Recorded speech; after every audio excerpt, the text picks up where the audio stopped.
Hello everyone, day 31 today.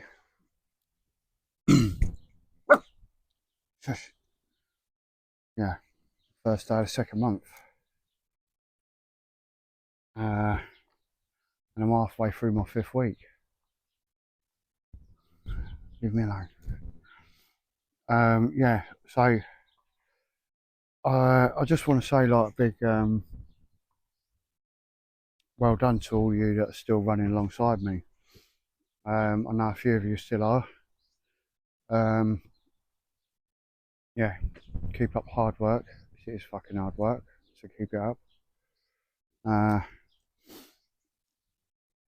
I think what I want to say hello to Patient Zero, who's on day 21, giving up the weed.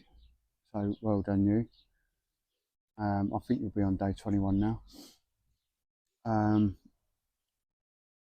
and I want to say a big hello to Crispy Socks. Crispy Socks. He should be on day 28 of no alcohol. So it's like, that's a biggie, that one.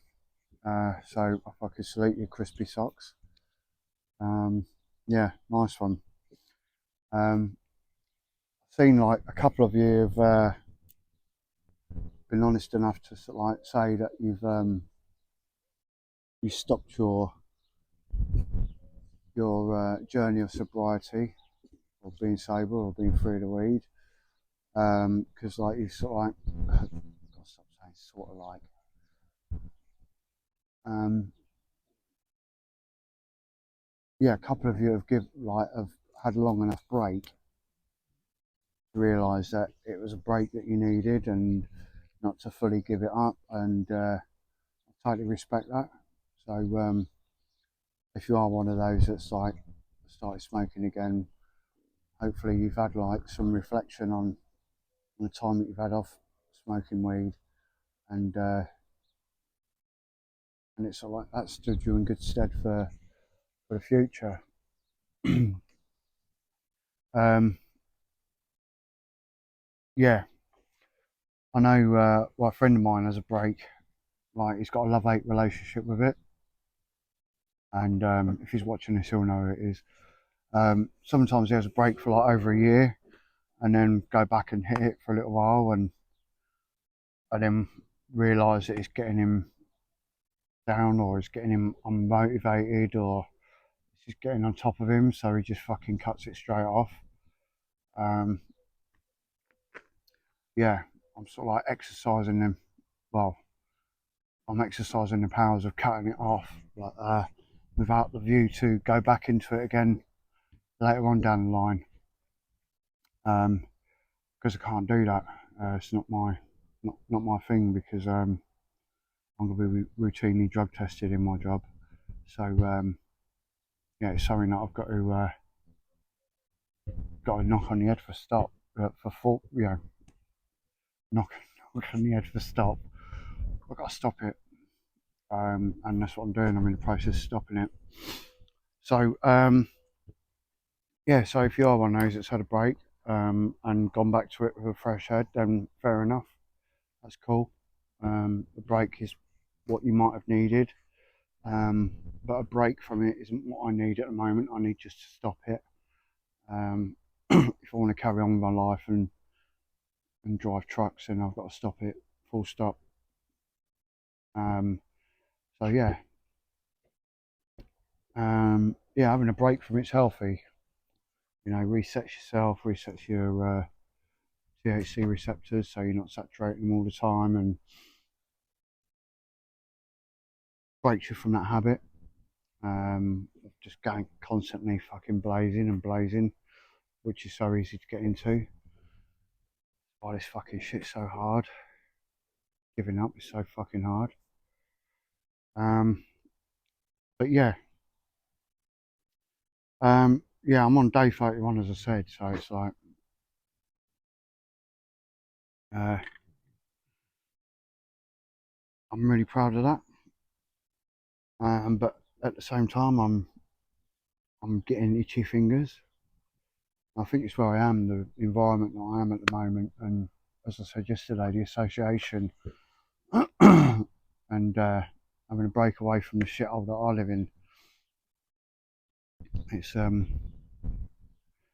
yeah, like when I'm at home I can tinker about and keep my mind busy, but here I've like I've done the garden stuff, finished the other side of the garden, and there's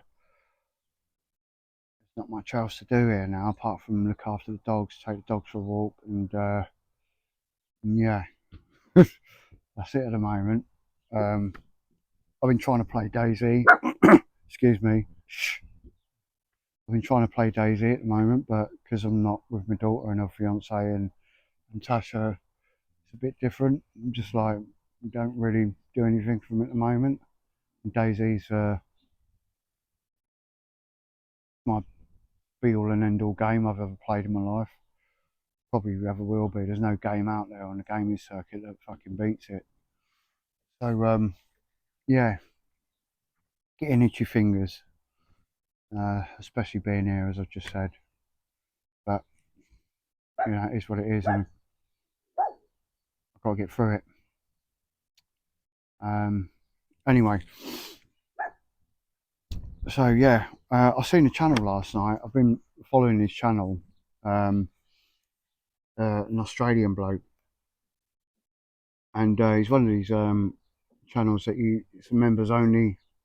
Like he does this 20-minute video of like he flies from Australia to Thailand and goes and smokes a load of weed and celebrates his last moments of smoking weed, which I don't think's the right way of doing it, but everyone's different.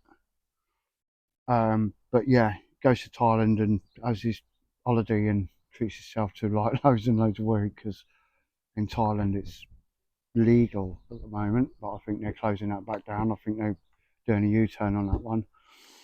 But yeah, so see him.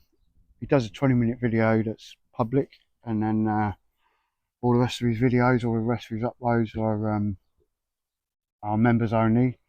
And I looked at his members channel, and it's like £8 a month to become a member, which is like £2 a week just to hear somebody's story of sobriety.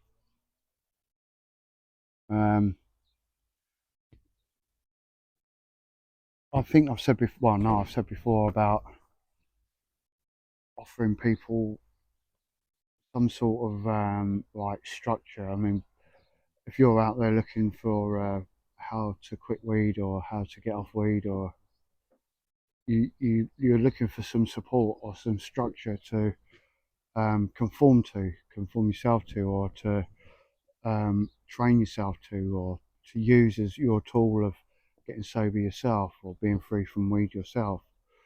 So yeah, he does a 20-minute video, which is like quite an intimate video, and pulls you in, and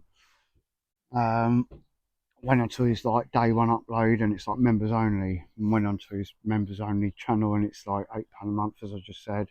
And I got to yesterday and I looked at his video, and it's like he's done another free video, and it's his day 30. It's day 30, and he hardly looks at the camera, and he mentions that he's back on the weed again, back to square one, or square two, or square three, as he says it. But it's been unsuccessful, but which will happen to most of us. It's not going to happen to me because I'm so adamant that it's not.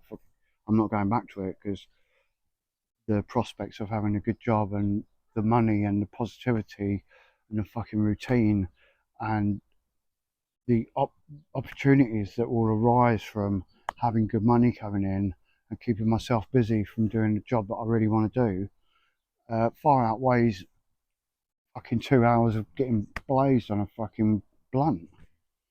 Um, Far outweighs.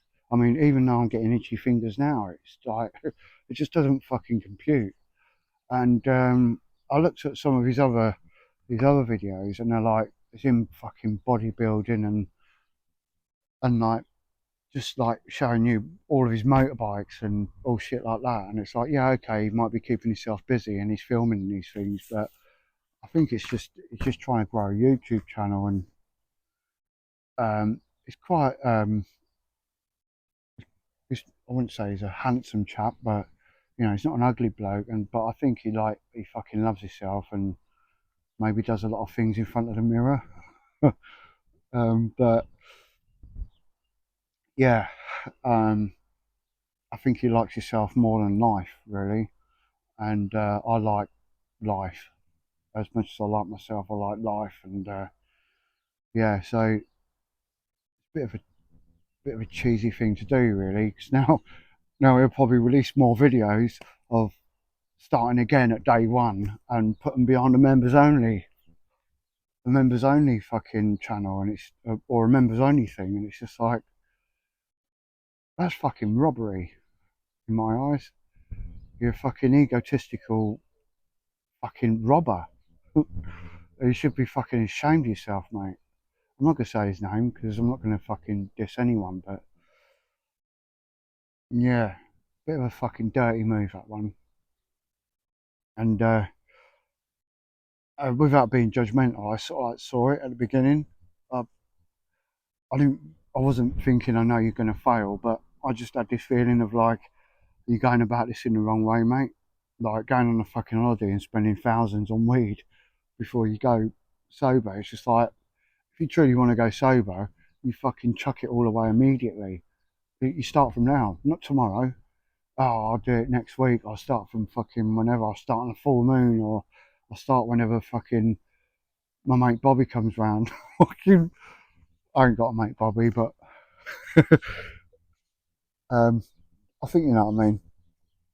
You know, if you're serious about something, you just fucking do it. You don't say anything about, I'm going to do this, excuse me, or I'm going to do that.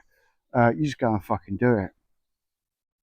So yeah, um, no doubt, without being judgmental, he might fucking do it again. But I mean, if you are paying £8 to him, fucking hell, that's £8 like that's a day's food down the drain to listen to somebody leading you up the garden path and kicking you in the bollocks. So yeah, good luck to you, mate. um, so yeah, as I said, I've been doing the garden today. Finished the other side of the garden. Um, not much else to do now.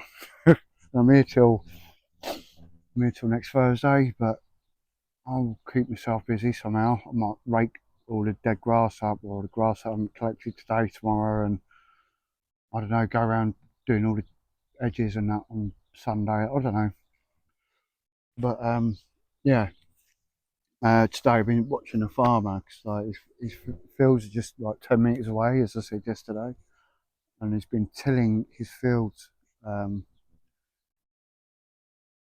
yeah, tilling, or when farmers tillage their fields, it's like preparing the beds for new crops, um, which is yeah, it's a practice that I used to like doing myself really when I used to grow outside, like grow vegetables or grow weed. I used to go and turn the land, leave it to farrow, and then go and till it, tillage or tilling. It's where you actually prepare it, chuck a bit more sand in the ground, a few more stones to allow drainage, and then flatten it all out and let the bed calm down, and then go and plant your seeds or go and bury your bulbs or whatever. Just preparing that land for growing. Yeah, I miss that. It'll happen again, but I really miss it. Yeah, it's good watching him um, going up and down and getting all his land totally flat and all nice and uniformed in lines, and preparing that seed bed ready to plant. It's quite therapeutic. I've got green fingers anyway. I've got shit covered fingers at the moment, but I've got green fingers in growing. My whole family has. Um, yeah, we all used to grow weed. My nan, all my uncles, my mum, south. Yeah, and we've all been very successful with it, and understand how that plant lives and grows, and respect it. And I've always had a very good comeback with that plant, or plants in general, really, or house plants, or any plants growing outside, vegetables. We've always been very successful. Um, yeah, I think we've got green fingers, as I say. So yeah, going on to the other page now. So yeah, over here, like the farmers, at the end of like when they harvest, and they let the ground farrow and let the ground settle, and then the following year they'll plough the field, or they might plough the field that year. It depends on what they want to grow the following year. I don't know if they have it in anywhere else of the world, but over in England, I know England, but the farmers they plough their fields, and there's this like committee of I don't know what they're called really, but they're like farmers ploughed fields committee, and they go around inspecting fucking how well the fields have been ploughed, and like I don't know whether these farmers enter competitions or whether it's just this committee goes around just like, yes, Mr. Billington has done very good ploughing this year, but row 7 of 39 has got a slight kink in it, so I'll only be giving him 7 of 10 or whatever. Um, as much as I'm sort of like slagging it in a way, I would like to do it because I like a really good ploughed field. Like when I see the fields that have been ploughed, I'm like, yeah, that looks good. That looks really regimented and straight, and like the sight of a ploughed field or the sight of a field being ploughed is just like, yeah, it's quite therapeutic. And once it's like the end product is like the farmer must be like sit at home like, yeah, look at my fucking ploughing, man. That's some good ploughing. Yeah, so yeah, that's ploughing done. um, yeah, so sitting out the back today, just admiring my shoddy grass cutting with a three-wheeler lawnmower. Um, yeah, I've seen a few aircraft today, conventional aircraft, not aircraft from which is non-conventional.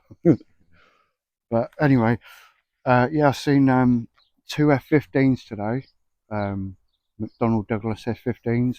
I'm quite a spotter on my aircraft. I know my planes.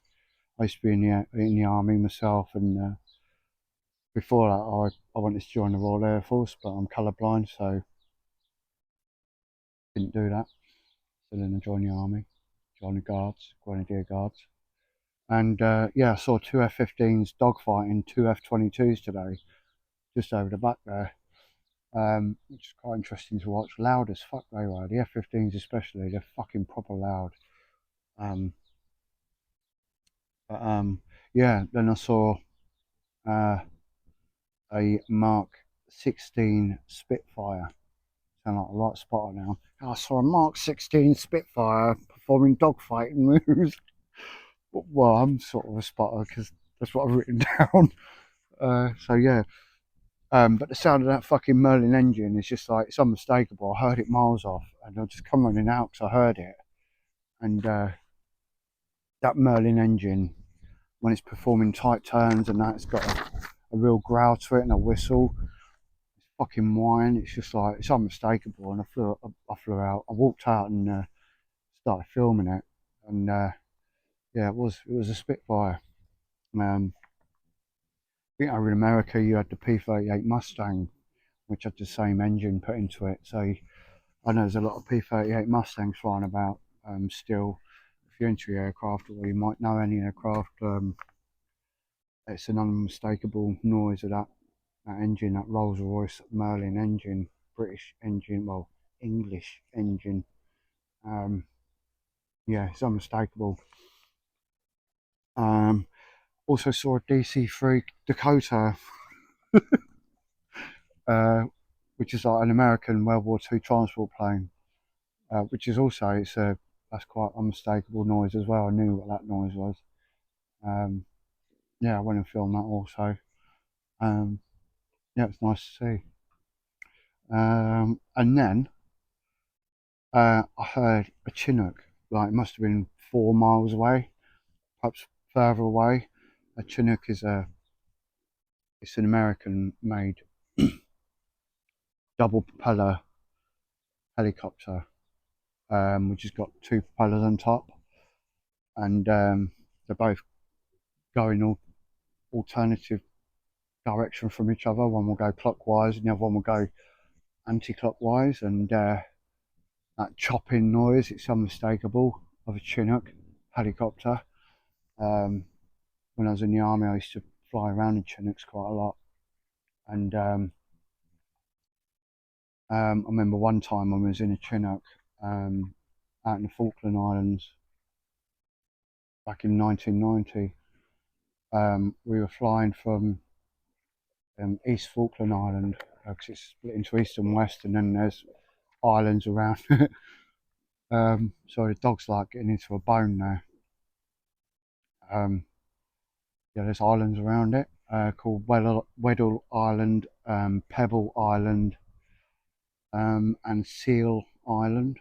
And we were flying to Weddell Island, which is like the most western point of the Falkland Islands before you get to Argentina.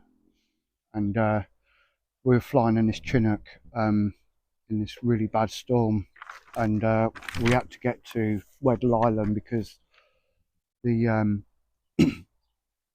the group that we were taking over, excuse me, the group that we were taking over had already been there for 3 weeks, and they had run out of rations and food, and we needed to get there hook by crook, hook or crook. We had to get there. But when we was flying there, we were taking a lorry container or a shipping container that was jam packed full of computer equipment, food. It was quite heavy, and we were flying through this storm, and a whole platoon were in the back of the Chinook, and when they're taking an underslung load, which is really heavy, they've got this like great big massive steel jib or iron, whatever it's made of, that all the four chains will link onto from the shipping container. And the wind was blowing that hard. As soon as we took off, it was blowing really hard. But we got halfway over, and the lorry container started spinning, and the chains started getting hooked up in themselves. And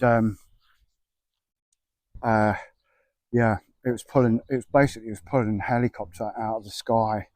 The engines were starting to whine, and they were failing. You could hear the dysregulation of the chop, chop, chop of the Chinook sound. It's unmistakable. It's a fucking chop, chop, chop.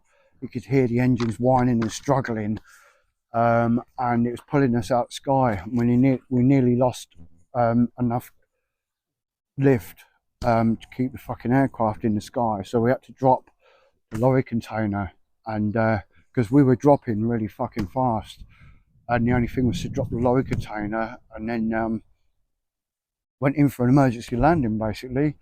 And we dropped the lorry container. It must have been about 200 foot off the sky. We had that much before we actually fucking hit the floor, and we did fucking hit the floor. We hit the floor that hard, all the fucking gear went up into the landing gear went, and the Chinooks fly with the landing gear open all the time out in the Falklands, just in case for emergency landings because the wind's so fucking fast. Yeah, and we we actually hit the floor like really fucking hard. We had to brace ourselves and yeah, prepared for fucking a big fucking air crash.